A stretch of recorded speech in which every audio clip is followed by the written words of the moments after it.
25절입니다. 이는 그들이 하나님의 진리를, 여기서 진리의 속성은 불변이죠. 이 불변이라는 속성을 여기에서 썩지 아니하는 것이라는 것을 진리라고 표현하는 겁니다.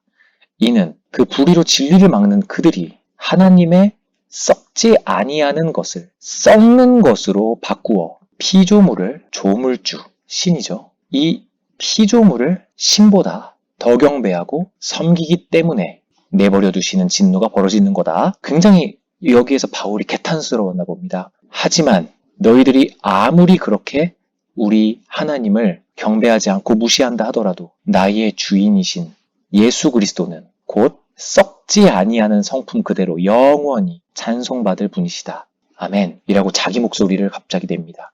이 때문에, 여기서 이 때문에라는 것은 피조물을 조물주보다 더 경배하고 섬기는 것 때문에 하나님께서 그 불의로 진리를 막는 사람들, 그들을 그 부끄러운 욕심에 그저 내버려 두셨으니, 여기서 내버려 두셨다라는 것이 바로 현재 진행 중인 진노라고 말씀드렸죠. 자, 그럼 이제 그 진노의 현상에 대해서 제가 살펴보자고 했습니다. 그 내버려 두시면 어떤 현상이 발생하게 되느냐? 먼저 그들의 여자들도 순리대로 쓸 것을 영리로 쓰며, 그와 같이 남자들도 순리대로 여자 쓰기를 버리고 서로 향하여 음욕이 부릴 듯하며 남자가 남자와 더불어 부끄러운 일을 행하여 그들의 그릇 때문에 상당한 보응을 그들 자신이 받았느니라 하면서 여기서부터 여기까지 동성애에 대해서 바울이 언급을 합니다.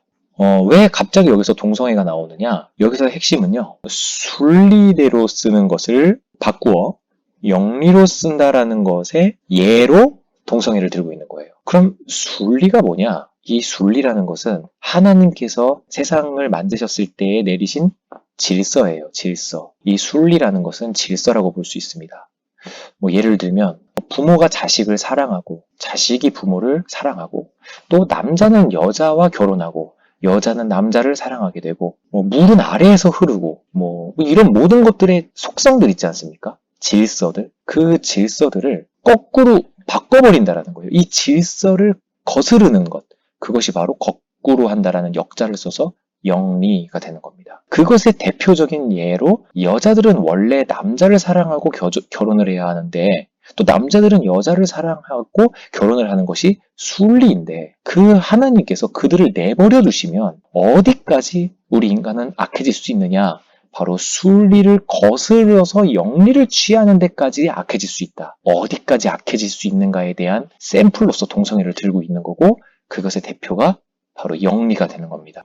이렇게까지 타락할 수가 있다. 내버려 두셨을 때. 그래서 우리 뉴스 같은 걸 보다 보면 여자가 여자를 사랑하고 남자가 남자를 사랑하는 걸 존중과 배려라는 이름으로 그것을 합리화시키죠. 하지만 이것은 성경에서는 분명히 순리를 거스르고 있는 타락한 죄의 결과, 바로 내버려 두셨을 때의 결과다라고 로마서에선 얘기하고 있는 거죠.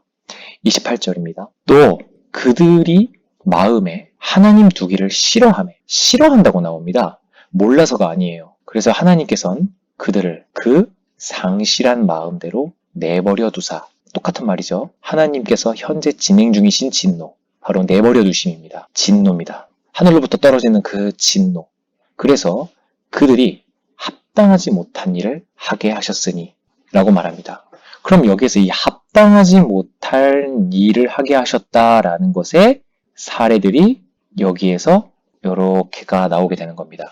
총 21가지의 합당하지 못한 일이 나오게 되는데요. 먼저 이 21가지를 하나하나 곱씹기 전에 그들이 마음에 하나님 두기를 싫어했다라고 나옵니다. 이 싫어했다라는 것은 적극적인 의지가 반영된 단어이죠. 하나님을 몰랐다. 그리고 하나님을 알지만 그게 잘 안 되더라. 하고 싶지만, 경배하고 싶지만 그게 잘 안 되더라. 이런 게 아니에요. 적극적인 의지를 가지고 하나님 두기를 싫어했다라고 나오게 되는 겁니다. 그럼 왜 싫어하느냐? 하나님 두기를, 이거에 대해서 곱씹어 보고자 합니다. 먼저 하나님의 속성들을 살펴볼 겁니다. 4가지를요.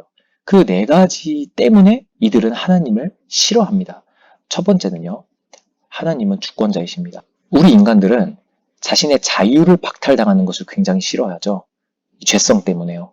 그래서 하나님이 우리의 주인이신 그 주권을 가지고 계시다라는 것에서 우리는 도망가고 싶어하고 싫어하게 됩니다. 두 번째로는 하나님은 거룩하시죠. 이 거룩하다라는 것은 구별됨을 의미합니다. 우리 인간들은요, 자신의 신분과 너무 격차가 벌어지는, 조금이 아닙니다. 격차가 너무 많이 벌어지는 우월한 존재 앞에서 공포심을 느껴요. 막연한 공포심이에요. 이거는 인간의 본능에서부터 비롯되는 거예요. 마치 토끼가 아무것도 안 하는 호랑이를 보고 그냥 무서워서 얼음이 되는 것처럼 우리 인간들도 너무나 광대한 그 거룩함 앞에, 그 구별된 우월한 존재 앞에서는 공포를 느껴요. 우리가 대통령 앞에서라든지 혹은 정말 재벌이나 갑부 앞에서라든지 이런 앞에서 주눅이 들게 되어 있죠. 그리고 도망가고 싶어 합니다. 안 만나고 싶어 해요. 그리고 또 우리가 끝없이 펼쳐진 우주라는 그 광활함 앞에서 우리들의 존재는 굉장히 위축되어지기 마련이죠. 너무나 거대한 것을 목격했을 때에 우리들에게 있어서 생겨나는 막연한 그 두려움.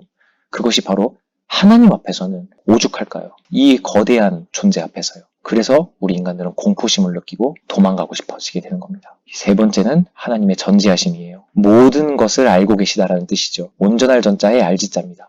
우리 인간의 모든 것을 다 알고 계시다, 다 보고 계시다. 그럼 인간들은 도망가고 싶습니다. 우리 집에 CCTV가 일거수일투족을 다 관찰한다고 생각해보면 우리 인간들은 정말 숨막혀서 살지를 못할 겁니다. 하지만 하나님은 우리의 마음까지도 다 알고 계시다는데 그것을 인정하지 않고서 어떻게 행복할 수 있겠어요? 100% 싫어할 수밖에 없습니다. 네 번째는 이들에게 있어서는 정말 불행한 정보이죠.